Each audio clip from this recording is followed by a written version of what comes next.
Assalamualaikum warahmatullahi wabarakatuh. Perkenalkan, saya Rizky Syafa'atun Nur Ihsani dari Universitas Jana Badra. Di sini saya akan menjelaskan mengenai efisiensi waktu dalam MUKM. UMKM memiliki peran yang sangat penting pada perkembangan nasional sehingga performansi dari karyawannya perlu diperhatikan. Performansi dari karyawan dapat dimulai dari meningkatkan efektivitas dan efisiensi kerja. UMKM memiliki peran yang sangat penting pada perkembangan nasional. Ketika krisis moneter terjadi di Indonesia, UMKM berhasil bertahan melawan perusahaan besar. Ini disebabkan usaha kecil tidak bergantung pada modal besar atau pinjaman eksternal dalam mata uang asing. SDM merupakan salah satu aspek terpenting dalam suatu industri. Performa kerja yang baik yang dihasilkan oleh SDM secara tidak langsung dapat menjadi faktor pendukung dalam kemajuan suatu industri. Selain SDM, fasilitas dan metode kerja pada suatu industri juga menjadi aspek terpenting yang berpengaruh terhadap kegiatan produksi. Kedua aspek tersebut saling mendukung dan berhubungan antara satu sama lain dalam menciptakan suatu kondisi kerja yang kondusif. Metode kerja yang efektif dan efisien sangat dibutuhkan selama bekerja. Gerakan yang tidak efektif dan efisien dihilangkan supaya menghemat waktu pengerjaan dan tenaga yang dikeluarkan. Hal tersebut bisa didukung dengan pengadaan sarana kerja yang mendukung dan evaluasi metode kerja sebelumnya. Menurut Wicoksono Subroto tahun 2003, perbaikan pada metode kerja bisa dilakukan dengan analisis pada metode untuk mencari, mengembangkan, dan menerapkan metode-metode yang lebih efektif dan efisien. Kemudian dilanjutkan dengan melakukan pengukuran waktu kerja untuk menentukan berapa lama waktu yang dibutuhkan dalam melaksanakan metode kerja tersebut dan menetapkan waktu standar yang sesuai dengan metode yang sudah diperbaiki. Aktivitas menganalisis metode dan pengukuran waktu kerja ini tergabung dalam satu kesatuan yang disebut studi gerak dan waktu. Baik, materi pertama yang akan saya bahas adalah mengenai sifat waktu. Sifat waktu yang pertama adalah tidak disengaja. Waktu seringkali dideskripsikan sebagai dimensi keempat dari panjang, lebar, dan tinggi. Tidak seperti dimensi lainnya, berjalannya waktu adalah ketidaksengajaan. Yang kedua adalah tidak dapat diubah. Waktu terjadi sebagai urutan kejadian yang tidak dapat diubah sehingga begitu sesuatu terjadi, sesuatu itu tidak bisa terjadi. Ada hubungan di antara kejadian yang disebut sebab akibat yang mana sesuatu di masa lampau. Yang ketiga adalah sesuatu yang dibutuhkan. Waktu adalah suatu hal yang menjadi persyaratan agar segala sesuatu terjadi. Yang keempat adalah dapat dihitung. Waktu dapat diukur dengan satuan yang disebut detik. Waktu adalah pengukuran yang terpenting untuk hampir setiap pekerjaan manusia, termasuk seni, sains, bisnis, dan kegiatan sehari-hari. Materi efisiensi waktu yang kedua adalah mengenai pengelolaan manajemen waktu. Menurut Haynes tahun 1994, pengelolaan waktu secara efektif dan efisien dapat dilakukan dengan beberapa langkah, antara lain, yang pertama adalah perencanaan waktu. Perencanaan diartikan sebagai suatu proses untuk menentukan tujuan dan sasaran yang ingin dicapai dengan mengambil langkah-langkah yang tepat dalam mencapai tujuan yang telah ditetapkan. Dalam artian ini, perencanaan waktu merupakan penentuan waktu yang tepat agar sesuai dan tepat dengan tujuan yang direncanakan berkaitan dengan waktu. Rencana dibuat dengan menitik beratkan prioritas kerja seseorang. Ciri-ciri perencanaan waktu antara lain yang pertama adalah jelas, kedua realistis, ketiga fleksibel, dan yang keempat adalah berkesinambungan. Langkah pengelolaan manajemen waktu yang kedua adalah pengorganisasian waktu. Pengorganisasian diartikan sebagai suatu perintah untuk mengalokasikan sumber daya serta pengaturan kegiatan secara terstruktur kepada setiap individu dan kelompok agar sesuai dengan rencana yang telah ditetapkan. Dalam hal ini, pengorganisasian waktu adalah kegiatan mengidentifikasi, mengelompokkan, menganalisis kegiatan, dan mengelola waktu yang dibutuhkan untuk menyelesaikan pekerjaan tersebut.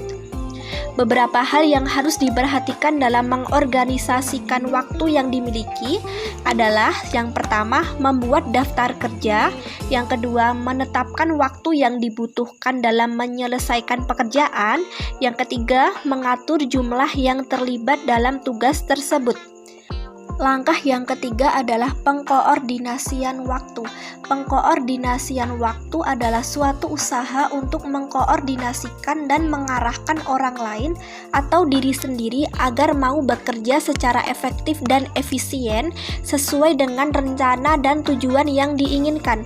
Dalam hal ini, pengkoordinasian waktu adalah kegiatan untuk mengkoordinasikan dan menyelaraskan kegiatan agar kegiatan dapat tercapai secara efektif dan efisien serta sesuai dengan perencanaan waktu yang telah dibuat serta tujuan yang diinginkan.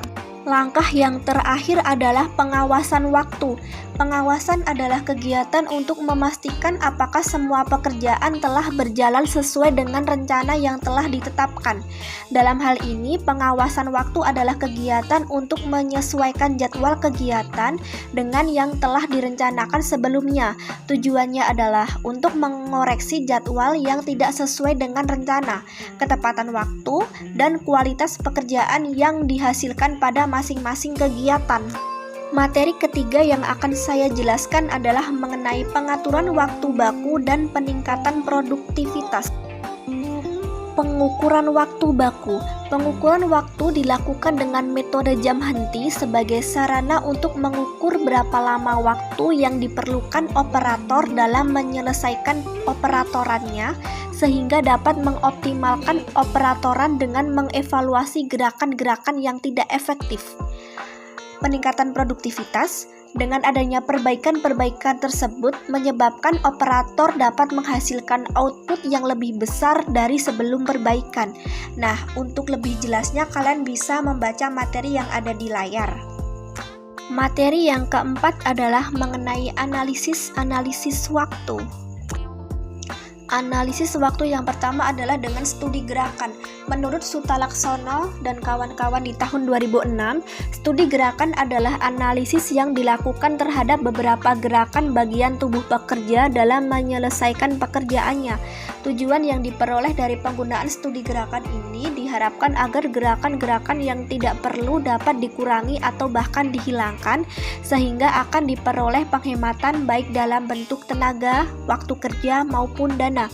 Gerakan-gerakan yang dipelajari dapat dipermudah analisisnya dengan terlebih dahulu dengan mengenali apa yang disebut sebagai gerakan-gerakan dasar sebagaimana yang dikembangkan secara mendalam oleh Frank B.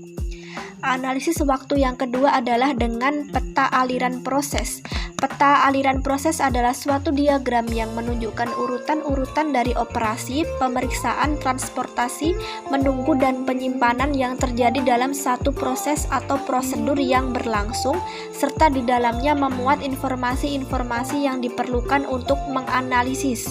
Nah, kegunaan umum dari peta aliran proses yang pertama adalah mengetahui aliran bahan atau aktivitas orang mulai awal masuk dalam suatu proses atau prosedur sampai aktivitas berakhir. Yang kedua, memberikan informasi mengenai waktu penyelesaian suatu proses atau prosedur. Analisis yang berikutnya adalah analisis waktu dengan peta tangan kiri dan tangan kanan. Peta tangan kanan dan tangan kiri berguna untuk memperbaiki sistem kerja. Peta ini mempunyai kegunaan yang lebih khusus, diantaranya menyeimbangkan gerakan kedua tangan dan mengurangi kelelahan, menghilangkan atau mengurangi gerakan-gerakan yang tidak efisien dan tidak produktif, sehingga tentunya akan mempersingkat waktu kerja sebagai alat untuk menganalisis tata letak sistem kerja. Analisis waktu yang berikutnya adalah dengan Maynard Operation Sequence Technique atau yang disingkat MOS. MOS adalah salah satu teknik pengukuran kerja yang disusun berdasarkan urutan sub-sub aktivitas. Urutan-urutan aktivitas ini diperoleh karena pada dasarnya gerakan-gerakan itu memiliki pola-pola yang berulang, seperti memegang, menjangkau, memposisikan objek, dan pola-pola tersebut didefinisikan dan diatur sebagai mana urutan kejadian yang diikuti dengan perpindahan objek. Nah, langkah-langkah yang harus dilakukan dalam MOS ini adalah yang pertama, menentukan suatu model urutan dasar, yang kedua menambahkan semua nilai indeks untuk parameter, yang ketiga adalah mengubah nilai ke dalam TMU, dan yang keempat adalah melakukan perhitungan waktu baku. Baik, itu saja materi mengenai efisiensi waktu dalam MUKM.